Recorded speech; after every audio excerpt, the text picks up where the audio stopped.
Hello bachon, so let's understand the question first. The question says we are shown with a spray gun in the figure where a piston pushes air out of a nozzle. तो इस तरीके से बच्चों ये piston है और ये air को पुश कर रहा है out of the nozzle. A thin tube of uniform cross section is connected to the nozzle. ये thin tube हमने कनेक्ट कर दिया बच्चों हमारी नोजल से इस तरीके से.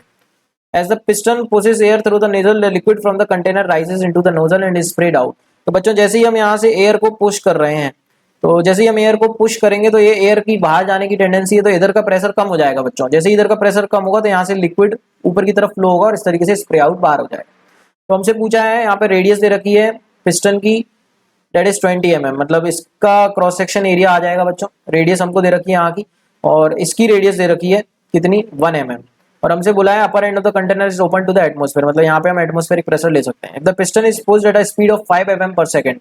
पिस्टन की स्पीड दे रखी है बच्चों, तो कितने स्पीड से air will come out of the nozzle. So बच्चों मान लेते हैं अगर हम एयर v स्पीड से पुश कर रहे हैं और इस पॉइंट का एरिया a है और यहाँ से मतलब पिस्टन v स्पीड से पुश कर रहे हैं और क्रॉस सेक्शन एरिया a है और यहाँ से जो एयर निकल रही है उसकी v डैश स्पीड है और यहाँ का क्रॉस सेक्शन a डैश ले लेते हैं. तो बच्चों कंटिन्यूटी इक्वेशन क्या बोलती है, a into v equals to a dash into v dash. Simple volume flow rate को हमको सेम बनाना है. Continuity equation we can use.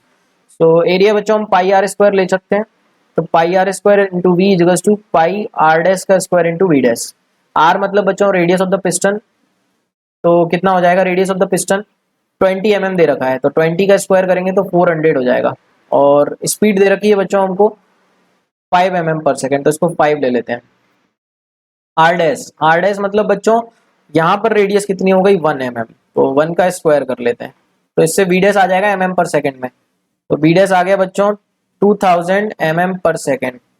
Metre per second में इसको हम बोल सकते हैं 2 मीटर पर सेकेंड. 1000 से डिवाइड करना पड़ेगा मीटर में लाने के लिए. So 2 metre per second is given in option C. So option C is absolutely right answer बच्चों. I hope you got the concept. Thank you so much and all the very best.